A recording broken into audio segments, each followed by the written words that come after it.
అందరిది ఒక లోకం అయితే రేవంత్ సార్ది ఒక లోకమట. ఏంది శాస్త్రం మార్చినా అనుకుంటుర్రా? లేదుల్లా, ముందు ముందు తరాలోళ్ళు ఎప్పుడన్నా చెప్పుకోవాల్సి వస్తే అప్పట్లో ఒక సీఎం ఉండే, అట్లొచ్చి ఇట్లా పోయిండు. ఆయన ఉన్నాళ్ళు అందరిదొక లోకం అయితే ఆయనదొక లోకం ఉండేనట. గందుకే ఆయన పేరు మీదనే అందరిదొక లోకం అయితే రేవంత్ సార్దొక లోకం అంటుర్రు అని చెప్పుకునేటట్టున్నారు. రేవంత్ సార్ దొక్కైనదే ఒక లోకం అని ఎందుకో ఏర్కేనా? జనాలకేం కావాలనో, జనాలకేం అక్కరున్నదో సార్కు తెలవనట్టుంది. మంత్రి కాకుండా ముఖ్యమంత్రి అయితే గిట్లనే ఉంటదంటుర్రు జనాలు. జనాలకేం కావాలో చెప్పుర్రి. యూరియా కావాలే, రైతు బంధు కావాలే, పెళ్ళైన ఆడపిల్లకు కళ్యాణ లక్ష్మితో పాటు తులం బంగారం కావాలే, అవ్వాతాతలకు నెలకు 4000 పింఛను కావాలే. ఏం బట్టాయి సార్కు. మెస్సే అంటాడు, ఫుట్బాల్ అని నెల రోజులు ఆగమాగమైతది సర్కారు.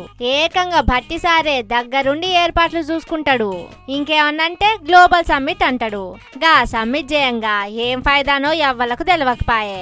గా లక్షల కోట్లు ఎటు పోయినాయో ఎవ్వలకు తెలవకపాయే. ఇప్పుడేమో జిల్లాల శిల్లం కల్లం చేసే పని మోపు చేస్తున్నాడు. ఇక చెప్పుర్రి, ఎవరికన్నా పనున్న దానుల్లా జిల్లాల మార్చుడుతోని? అగో సార్ గదే అంటుండు చూడుర్రి. జిల్లాలు గాని వీటిని తగ్గించడం అనను, పెంచడం అనను, వీటిని రేషనలైజ్ చేయడం అంటే వీటిని ఏ రకంగా చేయాలా, జిల్లాల మండలంలో ఎంత జనాభా ఉండాలి, రెవెన్యూ డివిజన్లో ఎంత జనాభా ఉండాలి, జిల్లాలో ఎంత జనాభా ఉండాలి అనేది ఒక ప్రాతిపదిక చేసుకోవాలి. ఒక దగ్గర 3 లక్షలు ఉండి ఒక దగ్గర 1 కోటి ఉండరు అనుకో, దీన్ని ఏ రకంగా మనము పరిపాలన చేయగలుగుతాం? ఇట్లాంటి సమస్యలు మా దృష్టికి వచ్చినాయి. తొందరలోనే దీనికి సంబంధించి రేపు బడ్జెట్ సమావేశాలలో పూర్తి స్థాయిలో చర్చ చేస్తాము. చేసి ఒక retired high court or supreme court judge నేతృత్వంలో ఒక కమిషన్ అపాయింట్ చేస్తాం. ఒక 6 నెలల్లో అన్ని ప్రాంతాలు పర్యటన చేసి ప్రజల డిమాండ్స్ తీసుకొని ఫస్ట్ మండలాలు రేషనలైజ్ కావాలి.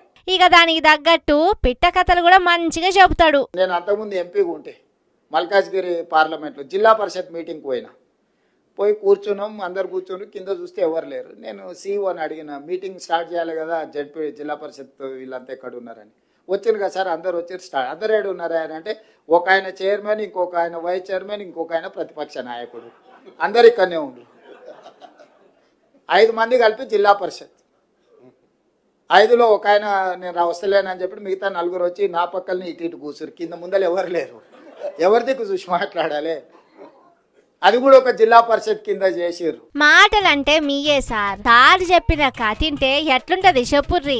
అరే నిజమే కదా అనిపిస్తది. సరే సార్ గయన్ని చేస్తే హటంక చేయొచ్చు, 1-2 జాగల్లా ఏమన్నా పనుంటే చేసుకోవచ్చు గాని పరిపాలన ఏమైతుంది సార్? నిరుద్యోగుల ధర్నాలేమైతున్నాయి, రైతుల కష్టాలేమైతున్నాయి, గై మాత్రం పట్టించుకోరు గాని ఈ వీటి మీద మాత్రం మంచిగా ఫోకస్ చేస్తారు సారు.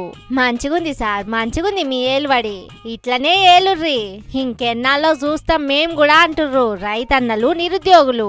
అవ్వాతాతలకు పింఛను పెంచకపోతే వాళ్ళు మాత్రం ఊకుంటారు చూడమంటుర్రు.